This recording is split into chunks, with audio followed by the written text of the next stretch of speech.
Hi అండి, అందరూ ఎలా ఉన్నారు? ఈరోజు ఈ వీడియోలో కోటిలింగేశ్వర టెంపుల్ గురించి చూపించి ఆ టెంపుల్ యొక్క వివరాలను మీకు తెలియజేయాలనుకుంటున్నాను. మేము బెంగళూరు నుంచి స్టార్ట్ అయ్యాము. బెంగళూరు నుంచి 70 కిలోమీటర్ల డిస్టెన్స్లో ఉన్న కోలార్ ఊరికైతే వచ్చాం. అక్కడి నుంచి చిన్న విలేజ్ అయిన కమ్మసంద్ర అనే ఊరిలో ఈ ఆలయాన్ని అయితే నిర్మించబడింది. ఇది 1980లో కోటిలింగేశ్వర అనే అతని చేత స్థాపించబడింది. ఇక్కడ 33 మీటర్ల ఎత్తు ఉన్న శివలింగం, అలాగే 11 మీటర్ల ఎత్తులో ఉన్న ఒక నంది ఇక్కడ చాలా ఇంపార్టెంట్ అండి. ఆసియాలోనే పెద్ద శివలింగం ఇక్కడ మాత్రమే ఉందండి. చాలా అద్భుతంగా ఉంటుంది. ఒక ప్రపంచంలోకి, వేరే ప్రపంచంలోకి వెళ్ళిపోయినట్టు ఉంటుందన్నమాట. ఇది లేటెస్ట్గా నిర్మించింది కాబట్టి కార్ పార్కింగు, వాష్రూమ్స్, చుట్టుపక్కల మనకి కంఫర్ట్గా రూమ్స్ కానివ్వండి, ఫుడ్డు మనకి తినడానికి కానీ, చిన్న మార్కెట్ కూడా చిన్న సైజు మనకి కొనుక్కోవడానికి, షాపింగ్స్ కానీ అన్నీ ఉన్నాయి. 20 రూపాయల దర్శనం టికెట్ అన్నమాట. ఇక్కడ 90 లక్షల శివలింగాలు ఉన్నాయన్నమాట. లోపలికి వెళ్ళిన తర్వాత టికెట్ తీసుకొని లోపలికి వెళ్ళిన తర్వాత మనకి స్టార్టింగ్ నుంచి మొత్తం శివలింగాలే ఉంటాయి. ఇక్కడ చాలా రకాల దేవుళ్ళ విగ్రహాలు, చిన్న విగ్రహాలు అయితే చాలా ఉన్నాయన్నమాట. విష్ణు, బ్రహ్మ, మహేశ్వరుడు, రాముడు, అన్నపూర్ణేశ్వరి, కారుమారి అమ్మ, అంటే తమిళనాడు వాళ్ళకి ఫేమస్ కారుమారి అమ్మ, వెంకటరమణ స్వామి, పాండురంగ స్వామి, రాముడు, సీత, ఆంజనేయ స్వామి, వినాయకుడు, లక్ష్మణుడు, పంచముఖ గణపతి విగ్రహం స్టార్టింగ్లోనే ఉంటుంది. ఇట్లా చాలా ఆలయాలు, 11 ఆలయాలు, చిన్న ఆలయాలు అయితే ఉన్నాయి. అన్నీ చాలా బాగుంటుంది. వేరే ప్రపంచంలోకి వెళ్ళిపోయినట్టు ఉంటుంది.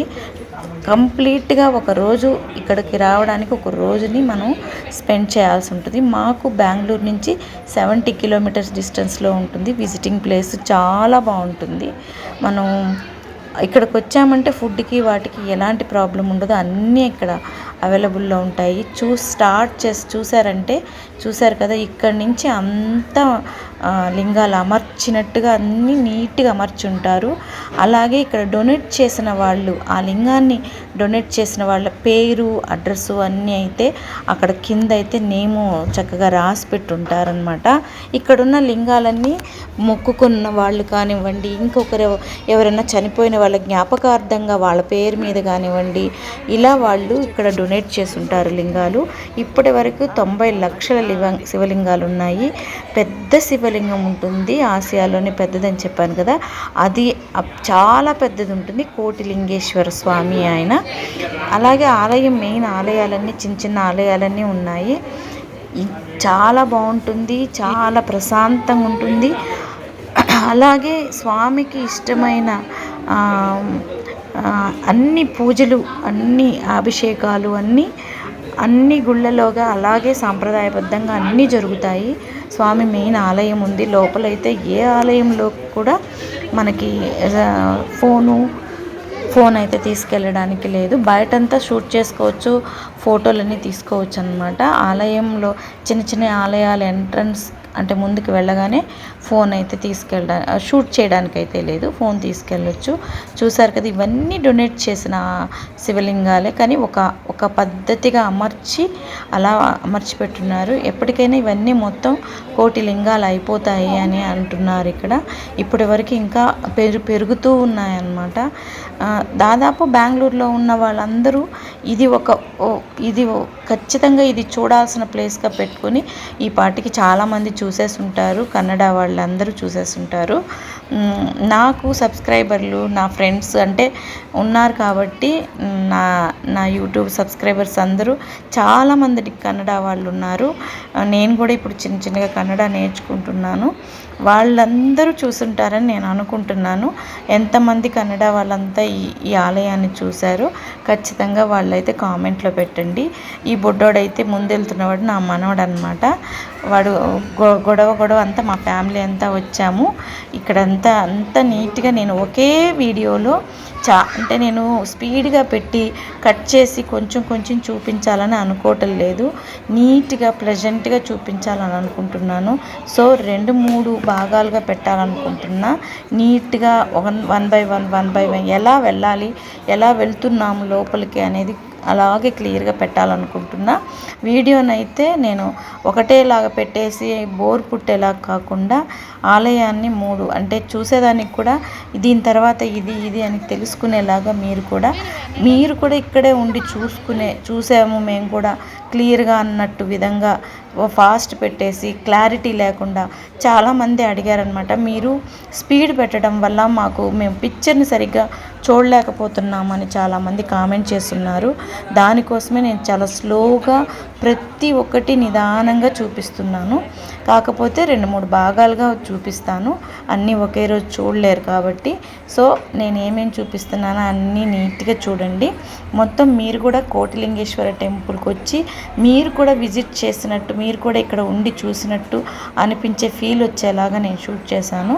ఓకే, చివరి వరకు చూడండి. నేను ఎక్కువ పెట్టడం లేదు. ఆలయాన్ని అయితే 3 టైమ్స్గా పెట్టి చూపిద్దాం అనుకుంటున్నాను. ఏమేమి ఉన్నాయి, చిన్న ఆలయాలు కొన్నిట్లో మాత్రమే నేను దేవుళ్ళని షూట్ చేయగలిగాను. మిగిలిన వాటిలో అయితే ఎంటర్ కూడా చేయనివ్వలేదు. అందుకని చూపించిన ఆలయాల వరకు చూడండి.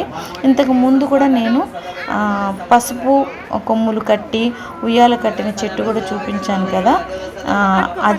అది నేను దీంట్లో చూపించట్లేదు. అది సపరేట్గా వీడియో పెట్టాను కాబట్టి దీంట్లో జస్ట్ ఇంట్రొడ్యూస్ చేస్తున్నట్టు చిన్న బిట్ అయితే పెట్టాను. ఇది చాలా మహత్యం అంట. చాలామంది పెళ్ళిళ్ళు అయిన, ఇప్పుడు ఎన్ని పసుపు కొమ్ములు ఉన్నాయో అంతమందికి పెళ్ళిళ్ళు అయినాయి అని అర్థమండి. చూశారు కదా ఎంత గొప్ప ఆలయమో. ఖచ్చితంగా దగ్గరలో ఉన్నవాళ్ళు, తెలిసిన వాళ్ళు ఆలయానికి వచ్చి దర్శించుకొని వెళ్ళండి. వీడియో అయితే చివరి వరకు చూడండి. 2-3 పార్ట్లుగా పెడతాను. Thank you so much.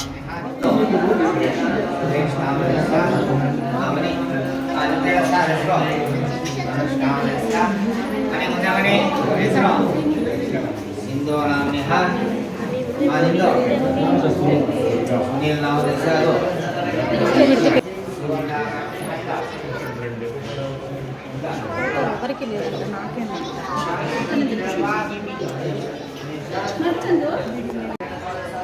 అదేంటి నాగమల్లి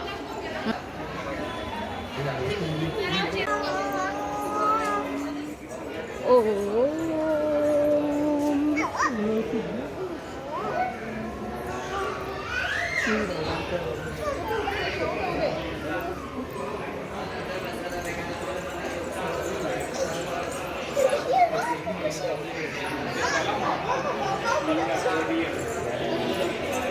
రండి.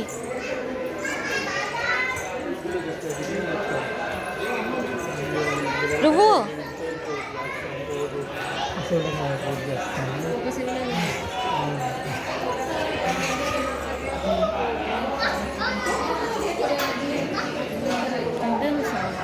ఇక్కడ